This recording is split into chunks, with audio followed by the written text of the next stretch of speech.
Queridos hermanos, iniciamos la lección divina de este sábado 24 de mayo, sábado de la quinta semana del tiempo de Pascua, en que celebramos la memoria de María Auxiliadora de los cristianos.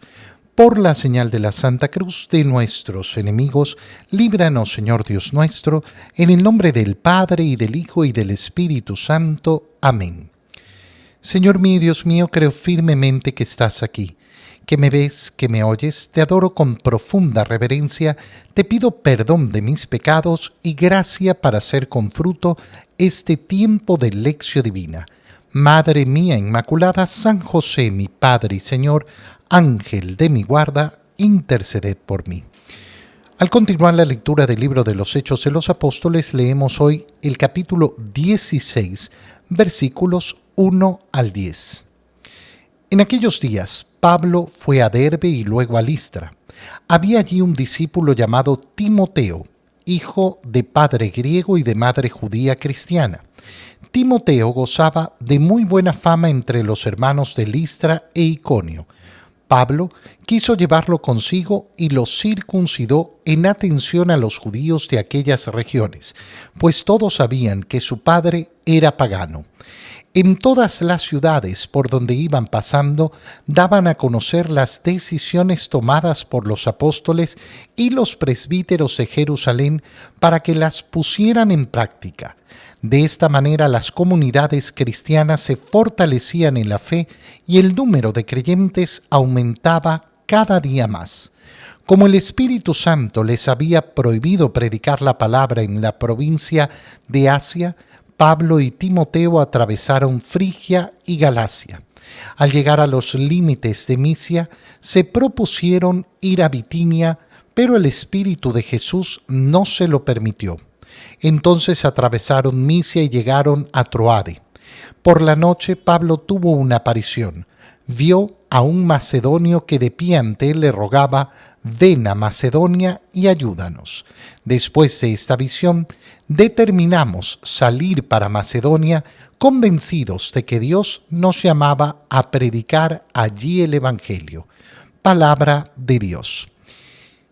En este inicio del capítulo 16 del libro de los Hechos de los Apóstoles se producen varios cambios interesantes. En primer lugar, ya no es Pablo junto a Bernabé o Bernabé junto a Pablo. Recordemos que Bernabé ha sido enviado desde Jerusalén a Antioquía cuando en Jerusalén se han enterado de que hay paganos que han recibido el Evangelio. Es Antioquía que es tan importante porque es el primer lugar, el lugar donde se empieza a llamar cristianos a los seguidores de Cristo. Bernabé, un hombre de buen corazón, se alegró de que los paganos hubieran recibido el Evangelio y fue a buscar a Saulo para llevarlo a la predicación, y desde ese momento hemos visto esa predicación y esos viajes de Bernabé junto con Pablo. El primer cambio que se produce es que ahora es Pablo en compañía de Timoteo. Pero además se produce un segundo cambio, que por primera vez en el libro de los Hechos de los Apóstoles la narración pasa a ser de tercera persona a primera persona. Nosotros sabemos que quien escribió el libro de los Hechos de los Apóstoles es el mismo que escribió el tercer evangelio sinóptico, es decir, San Lucas evangelista, que lo dice claramente al inicio del libro de los Hechos de los Apóstoles.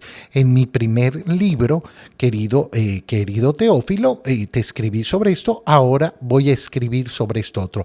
A partir del capítulo 16, entonces tenemos este cambio a la primera persona, por lo cual ese grupo de evangelización que acompaña a Pablo se ha transformado.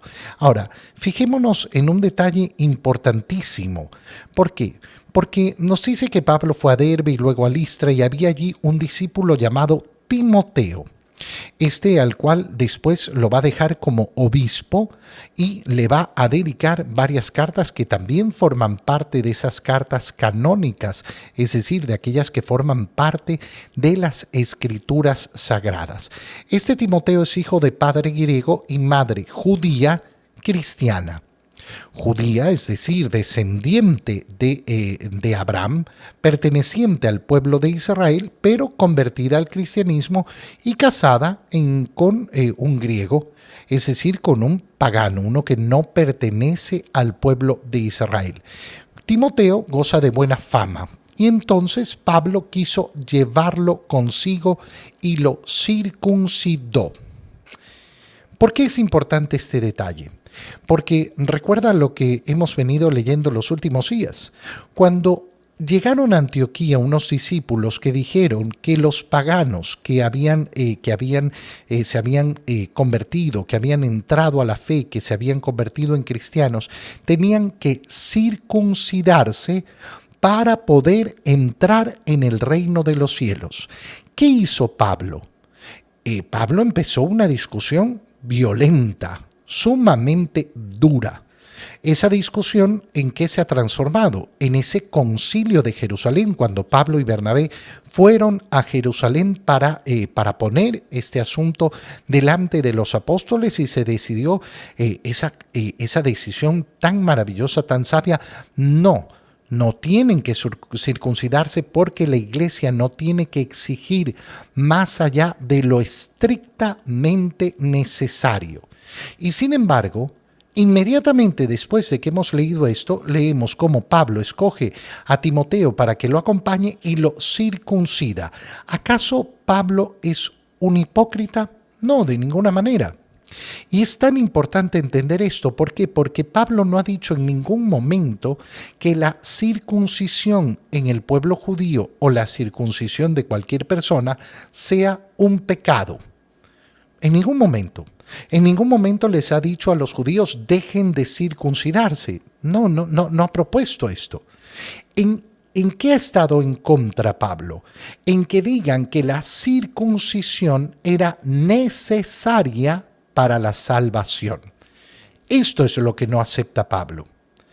En el caso de Timoteo, como es hijo de una madre judía, lo circuncida en atención a los judíos de aquella región, respetando la tradición judía, respetando sus tradiciones, respetando sus normas. No lo considera ni un pecado, ni lo considera tampoco una necesidad para la salvación. Qué importante es esto. ¿Por qué? Porque nos permite ver efectivamente ese juicio moral que tiene que estar siempre tan claro. A veces no se trata de llamar pecado o no pecado. Se trata de establecer que hay cosas que una persona puede hacer libremente y que no tienen nada que ver con el pecado, con el no pecado. Qué terrible es cuando llamamos a las cosas por un nombre que no le corresponde. Y esto puede suceder para cualquier lado. Cuando una persona llama, lógicamente, a un pecado como si no lo fuera. Entonces, esto no es pecado. No, esto sí es pecado y hay que llamarlo pecado. Y puede producirse también el error contrario. Es decir, llamar pecado a lo que no es pecado. ¿Dónde tenemos un error moral? En los dos lados. En los dos lados vamos a tener un error moral. A mí me ha tocado muchas veces cuando una persona me dice: no, es que vengo a confesarme porque por tal cosa. ¿Y qué pasó? Esto. No, le digo, esto no es pecado. Ejemplo, falté a misa. ¿Faltar a misa es pecado? Sí, por supuesto, faltar a misa es pecado. Pero es que estaba enfermo, estaba con fiebre, estaba en cama. Entonces no es pecado. No has cometido pecado. No, pero es que para mí, no, es que no funciona así. No es para mí. El juicio moral no puede estar establecido de esa manera. No puede estar relativizado a lo que a mí me parece, porque entonces funciona también para el otro lado. Es que al otro le parece que no es pecado. No funciona de esa manera. Por eso la importancia de ajustar, crecer en nuestro conocimiento. ¿Para qué? Para poder ajustar efectivamente nuestra brújula moral, nuestro criterio moral que nos permite realizar juicios claros, juicios certeros. Y de ahí habrá muchas acciones en las cuales no entra la moralidad. Es decir, que las puedo o no las puedo realizar. Y no implica un pecado. No implica un pecado. ¿Las puedes realizar? Muy bien, realízalas. No, es que no las quiero hacer. No las hagas. Ni son pecado hacerlas, ni son no pecado. Qué importante tener claridad. Y esa es la claridad que tiene Pablo. En todas las ciudades por donde van pasando daban a conocer la decisión tomada por los apóstoles, es decir, esa decisión del concilio de Jerusalén, para que las pusieran en práctica. Y se iban fortaleciendo las comunidades. Y como el Espíritu Santo les había prohibido predicar la palabra en Asia, atravesaron Frigia y Galacia. Fíjate cómo llegaron a los límites de Misia, se propusieron ir a Bitinia, pero el Espíritu no se los permite. Atravesaron Misia y llegaron a Troade. Y entonces Pablo tuvo una aparición. Ve a un macedonio que pide que los venga a ayudar. ¿Qué nos muestra todo esto? Nos muestra una intensa labor evangelizadora, pero además nos muestra que esa labor evangelizadora va siempre de la mano del Espíritu Santo. ¿Dónde tengo que ir? ¿Qué es lo que tengo que hacer? Y es el Señor el que va guiando. Y aquí se produce el cambio que ya anunciábamos. Después de esta visión, determinamos. Es decir, ha pasado la narración de tercera persona a primera persona. Ya no son solo Pablo y Timoteo los que se están moviendo, sino que está Lucas presente. Y es decir, que desde este momento lo que conocemos ya no es porque se lo contaron, sino porque lo vivió. En el Evangelio de hoy, leemos el Evangelio de San Juan, capítulo 15, versículos 18 al 21. En aquel tiempo Jesús dijo a sus discípulos: si el mundo los odia, sepan que me ha odiado a mí antes que a ustedes. Si fueran del mundo, el mundo los amaría como cosa suya, pero el mundo los odia porque no son del mundo, pues al elegirlos yo los he separado del mundo. Acuérdense de lo que les dije: el siervo no es superior a su señor. Si a mí me han perseguido, también a ustedes los perseguirán, y el caso que han hecho a mis palabras lo harán de las de ustedes. Todo esto se lo van a hacer por mi causa, pues no conocen a aquel que me envió. Palabra del Señor. El contexto, que sigue siendo el mismo en estos días, recuérdalo, estamos en el capítulo 15 del Evangelio de San Juan, es la última cena. Y en ese gran discurso, en esa gran enseñanza que les está haciendo el Señor a los discípulos en la última cena, les ha dicho: manténganse unidos a mí. Ustedes son mis amigos si cumplen lo que les mando. ¿Y qué les mando? Que se amen los unos a los otros. Pero ahora apunta hacia lo que va a suceder. Si el mundo los odia, sepan que me ha odiado a mí antes que a ustedes. El mundo, efectivamente, muestra siempre una gran adversión contra el cristianismo y específicamente contra la iglesia católica. Oye, es impresionante cómo hay personas en el mundo que tú les dices, no, cualquier cosa menos la iglesia, porque hay un profundo odio hacia la iglesia. Y hay muchas personas en este mundo que están en contra de la iglesia. ¿Y qué nos está diciendo el Señor? Si el mundo los odia es porque me han odiado a mí antes. ¿Qué nos está diciendo el Señor? Que cualquier manifestación de odio, de rechazo que recibamos por predicar la palabra, por predicar el Evangelio, no nos lo tenemos por qué tomar a título personal, sino que tenemos que recordar que el rechazo verdadero es a Él. Y Él ha sido ya rechazado. Por tanto, no hay ninguna novedad. Yo no tengo por qué esperar que me suceda algo distinto a mí. Así como muchos han recibido el mensaje del Señor, son muchísimos los que no lo han recibido. Y el Señor nunca nos ha llamado a imponer a los demás el mensaje de la palabra de Dios, sino a evangelizar, a anunciar la palabra, a invitar como Él nos ha invitado.